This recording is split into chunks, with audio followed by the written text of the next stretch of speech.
Howdy gamers, and life stings, and while I could always come to terms with my self-destructive behaviors, that will take effort, so instead I'm just going to blame it on the fact that there aren't enough holidays. And while I could always celebrate Groundhog's Day, the holiday peaked when the mayor of New York killed one by dropping it, and I could always make one up, but I don't think I can name 5 people who would want to celebrate Wii U Day, so I'm just going to go ahead and look one up on the internet. Okay, I found one called Dia de los Muertos, or Day of the Dead. Now, I could actually learn about it through actually researching it or paying attention in school, but let's not kid ourselves here. There is a video game called Grim Fandango that takes place during it, and I mean, come on. Everything's better when you learn it through video games. That's why I never pay attention during history class in school. Mario's Time Machine already taught me everything I need to know about Thomas Jefferson and Abraham Lincoln. Grim Fandango was an adventure game made by LucasArts in 1988, and as a point-and-click hating Game & Mario owner, I'm obviously not going to like this game as much as, well, anything that's not a point-and-click. Technically though, it's only kind of a point-and-click because it can also be played with Bubsy controls, or tank controls as someone proudly calls them. Unfortunately though, as a Bubsy controls hating planes for Wii U owner, I'm gonna hate this game twice as much because it has tank controls and point-and-click controls. Or at least, in the remastered version of Grim Fandango, you can use tank and point-and-click controls, which is the version I played. The remastered version is probably the definitive version of the game. I mean, after all, it looks and sounds better, but despite it being the definitive version, I was still disappointed. Think of it this way, do you ever hear about something that was heavily praised at first and then years later it's seen as disappointing? And I'm not talking about myself, I'm talking about Grim Fandango. Like I said, the original game came out in 1998, and nowadays, it's considered to be the last great old-school adventure game because as the 2000s came along, adventure games just weren't as popular anymore. There wasn't really a reason for them because of a little thing called the third dimension. That's right, it's more than just a DS. It's real. Then, as Disney were doing their classic bit of just buying anything and everything they could get their hands on, the director of the game, Tim Schafer, shortly after Disney bought LucasArts, purchased the license for Grim Fandango for over $10,000, which was kind of a dumb move because I managed to buy the game for just $15 on eBay, but whatever. So anyways, even though Disney now owned LucasArts, Tim Schafer owned Grim Fandango, which kinda stings, because it means we never got to see what a Grim Fandango Angry Birds game would look like, or even a Grim Fandango Connect game with dancing, but it does mean he was able to make a remaster of the game with his newly founded studio, Double Fine Studios, and that's the version of the game that I played. So, now that we know the history of this game so that I can talk for longer, it all begs the question, if the game is so great, then why don't I like it? I mean, I still enjoyed Day of the Tentacle, so I don't completely hate the genre, and to be honest, there's still some things about the game I enjoyed, like the soundtrack. It feels like almost every game I talk about has a good soundtrack, and well, yeah, that is kinda true, but Grim Fandango's soundtrack goes above and beyond. The original Grim Fandango soundtrack was all made digitally in Pro Tools, meaning the original soundtrack was MIDI, which there's nothing wrong with that, some of my best friends are MIDI-based soundtracks, but when McConnell, the composer and producer of the original Grim Fandango soundtrack, heard the original samples he used to make the game, he didn't like the way it sounded, so as you do, he just freaking got an orchestra to do the whole soundtrack, and because of that, it sounds amazing.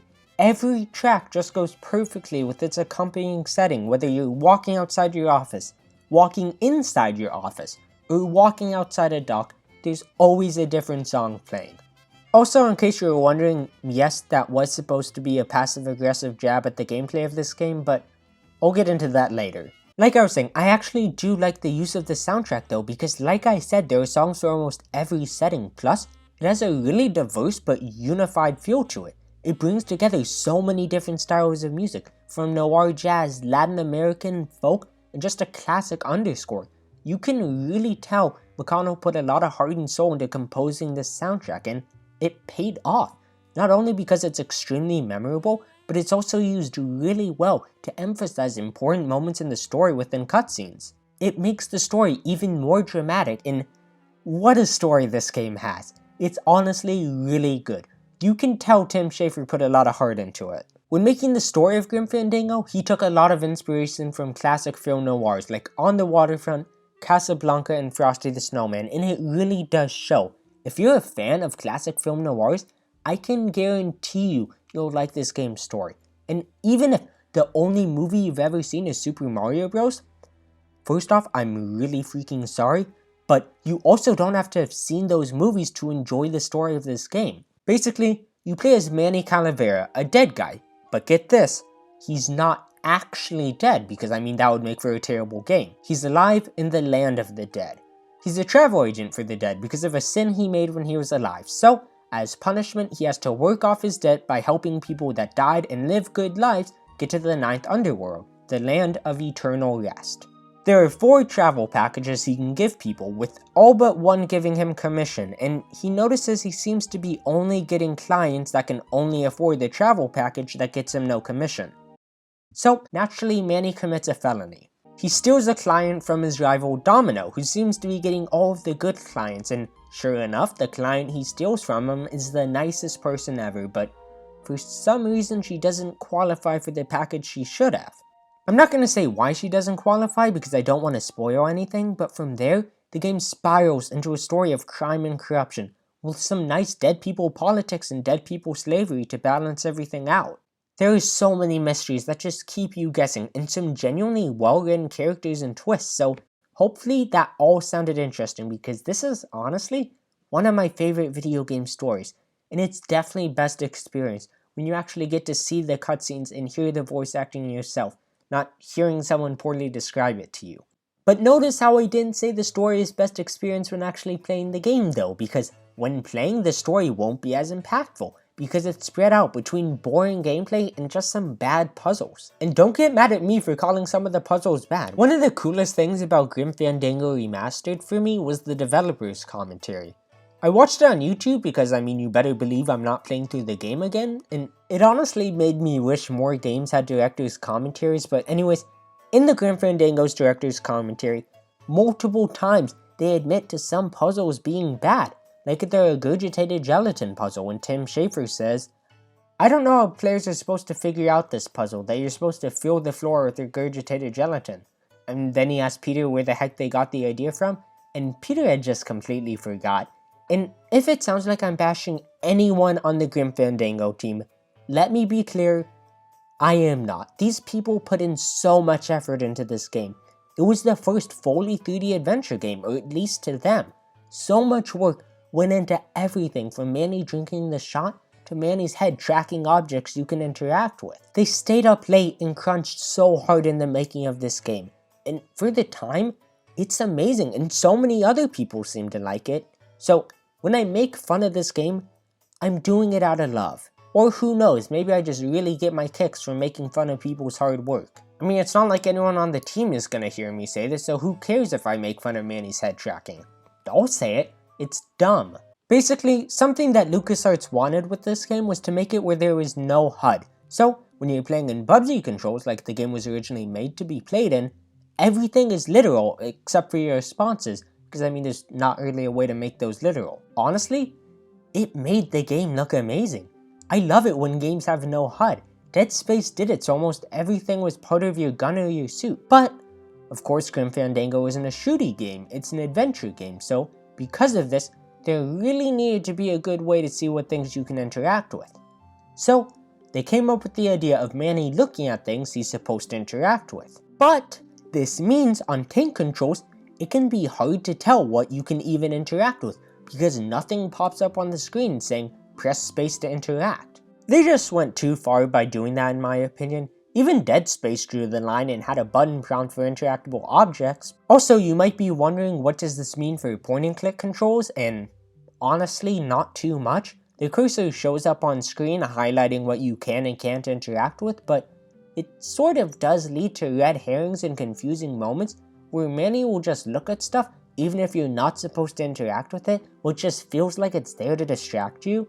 Windwaker did a really great thing where Link looked at stuff you're supposed to interact with, not stuff you can interact with, which made things a lot less confusing. For Bubsy controls, it would have been a lot better if it didn't go all in on being HUD only, and it would have been better if Manny didn't look at random things for point and click. But obviously point and click sounds like it's a lot better.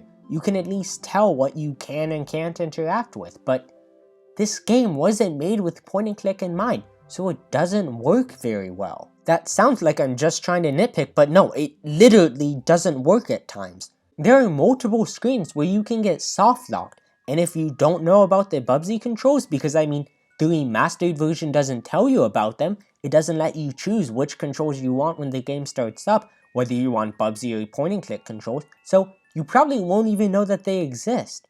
And either way, just straight up soft locking a player because they chose to use point and click controls is not acceptable. There's a possible soft lock just by walking over to this window. I never got a prompt saying I could leave. I even got a permanent soft lock here where the axe fell in between two screens, so I just couldn't pick it up. So I tried to reload a save, but then I accidentally saved over everything. But I mean, to be fair, that one's not point and click related, so kudos to them. But also not kudos to them, because if you go to the reviews of this game on Steam, you'll see how many people got soft locked because of point and click controls. Like there's this guy who got soft locked 3 times while playing, and I mean, he could be lying, but he has 24.5 hours in a 15-hour game, so considering it took him 24.5 hours to beat it, I kinda believe him. And maybe some of these have been fixed by now, but I still got soft locked, and it's not like it was my computer's fault. My computer can run Family Guy funny moments surprisingly well, so like I said, I don't think it's my fault. Anyways, that's enough negativity for now. Let's go back to talking about the characters, and earlier I mentioned how well written they are, and yeah, that's accurate. Some characters have such interesting relationships between each other that are fun to see play out. As well, there are a lot of mystery to characters. This helps a lot of the characters in this game to be really freaking memorable. Like I said, a large part of that is because of the story between them in the world, but also just because everyone is really well written. Almost everyone except for some background characters have their own motivation and things they aspire to do or see. From the CBs wanting communism to more complex characters like Manny, who we get to see change and evolve over the game. Also, it doesn't hurt that the voice acting in this game is amazing. I really don't know how LucasArts did it, especially when Nintendo still struggles with it modern day. Well, except for Luigi's Mansion 3. Hey bro. Doggy. Seriously though, everyone feels perfectly casted. There's no awkward voice acting or awkward line deliveries. There were some lines where you can tell that they spliced the best takes together, but it doesn't really break the immersion. There are other tiny nitpicks I have in the same vein though, like the animations can look really stiff at times, and also it kind of bothered me how compressed the cutscenes were to the actual gameplay. It was sort of distracting, but I still enjoyed the cutscenes because of how well written they were, and also because, well, it meant I didn't have to play the game. And oh hey, look at that, I said a negative thing about this game, so I guess I'm back to complaining. So, if you remember earlier, I said that some of the puzzles themselves were confusing, and that even the developers agreed on some of the puzzles being confusing, but that's just not even mentioning Chapter 2. So, Grim Fandango is split into multiple chapters. I'm not gonna say what that means for spoiler reasons, but Chapter 2 is just awful. It's what happens when people get too ambitious on a deadline. The map size for Chapter 2 is just way bigger than it needed to be. It leads to walking all across the map just to do one thing, and then going all the way back to do another. And to make things even worse, if you don't know what you're doing, it can take so long just to talk to everyone and check your items. Day of the Tentacle did this really well, since everything was so close together, and on top of that there were shortcuts to get around the map quicker, but Grim Fandango doesn't do that. And it gets even worse when you consider that Chapter 2 and 3 of this game could probably be nominated for World's Worst Rube Goldberg machine that's too confusing for its own good. You won't be doing something because it makes sense like in Day of the Tentacle. Except for a few exceptions, I got why I was doing stuff in that game. I got what I was supposed to do and how to do it, but most of the time here, all that goes out the window. In Chapter 2 and 3, your end goals are pretty easy to remember, but the problem is the things you do to get there make no sense. What does borrowing a metal detector, sneaking into a wine cellar, or helping someone overcome an alcoholic relapse have to do with getting on a boat? Trick question, literally nothing. It's not so much about trying to get onto that boat as it becomes trying to mess with stuff until the story moves along. This leads to the game puzzles being more confusing than they have any right to be. You literally convince someone that a cigarette case that you stole from a lawyer is actually a bomb, so they throw it in here and then you get this item. There's no hint telling you to do that, and I still don't know what this thing is supposed to be or why anyone would do that without a guide. There's also stuff where things need to be done way too specifically. Like this signpost needs to be placed down in this exact right location, otherwise it just won't work. And that's not even the only time the game does something like this. There are countless tiny things that if you miss, you'll be completely stuck. And other times, it just feels like the game expects you to know things. Why would anyone think to try to get the elevator stuck? What do I accomplish from doing it? And also, why is the timing so specific on it? Then there's the elevator puzzle where you need to move this ashtray so that she accidentally ruins her stockings so you can trade them in for a gun. I get that the guy briefly mentioned stockings, but it was in passing, and it's not like you can reactivate the line, so if you missed it, you're done. And either way, how am I supposed to know that if I move the ashtray, I can get her to throw her stockings away? Or am I just an idiot and I'm just embarrassing myself, and it's actually really obvious, and I shouldn't even bother talking about the beaver puzzle, the chain puzzle, or the crane puzzle. Also, it gets even worse by the fact that some items are a complete red herring that you'll just never use, which makes no sense. It just seems like a jerk thing to do. It doesn't make the world feel more real. The game could be worse in this aspect because when you do go to a new area, it does get rid of all previous items, but that still doesn't make up for the oversized areas, progressing in the game feeling like the most nonsensical Rube Goldberg machine ever, and the puzzles that make no sense and feel impossible to solve without a guide. And it's not like I'm totally against using a guide as long as it's not for the whole game. I've said before, I'm mostly okay with using a guide as long as the gameplay isn't god-awful. But the solution to the puzzle has to actually make sense. No one is going to go, oh, I'm an idiot. The game made it really obvious I was supposed to make her think the cigarette case I got from the lawyer, who's unrelated to me getting on the boat, is actually a bomb. The game's also pretty funny though. I won't lie, it did make me laugh quite a few times, and I think that's definitely because of the amazing chemistry between characters and also the writing. Plus, I don't think I've ever played a video game set in the Land of the Dead, which makes the whole game have a really unique setting. And even when it's not focusing on the Land of the Dead, the designs still feel really unique.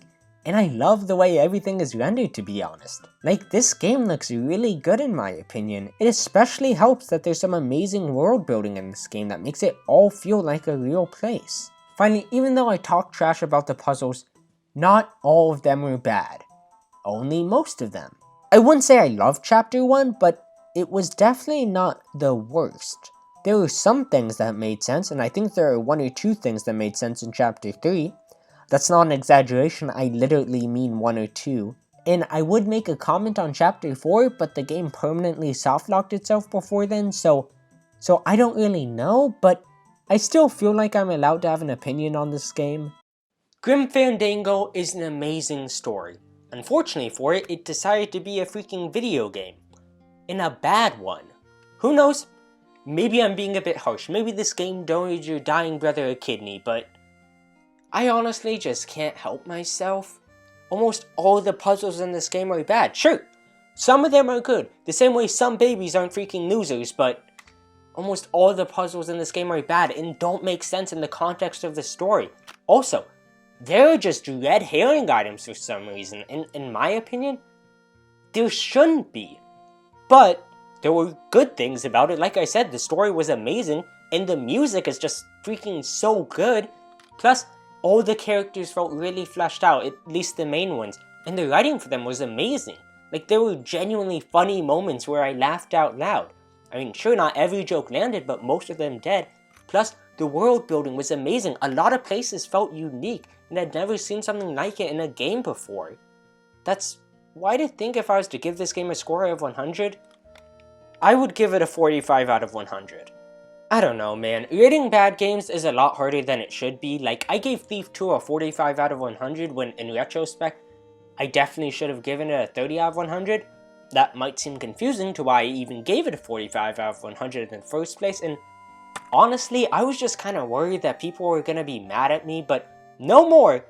I won't let other people's opinions get in place of what I think. Finally, I'm going to start speaking my mind. In fact, I'm going to continue speaking my mind right now and say that for the record, anyone who killed a man at 215 South Fort Harrison Avenue, Clearwater, Florida, 33756 on the night of March 18th, 2007 is a bad person. In fact, they're so bad that it couldn't possibly be me, because I mean, I hate them so much, and they're such a jerk. In fact, I hate them so much that it couldn't be me because of how much I hate them and how much hatred I have for them. But also, if we do find out that someone killed someone that night and who they are, I don't think we should be mad at them. I mean, we don't know if they were pressured into it. I mean, we don't even know if something happened, so we shouldn't even look into it. But once again, I don't think anything should happen to the person that killed them, because they were probably pressured into it, if it even happened. So yeah, see you guys next week, and I have some documents I need to shred, so stay safe, and I love you guys.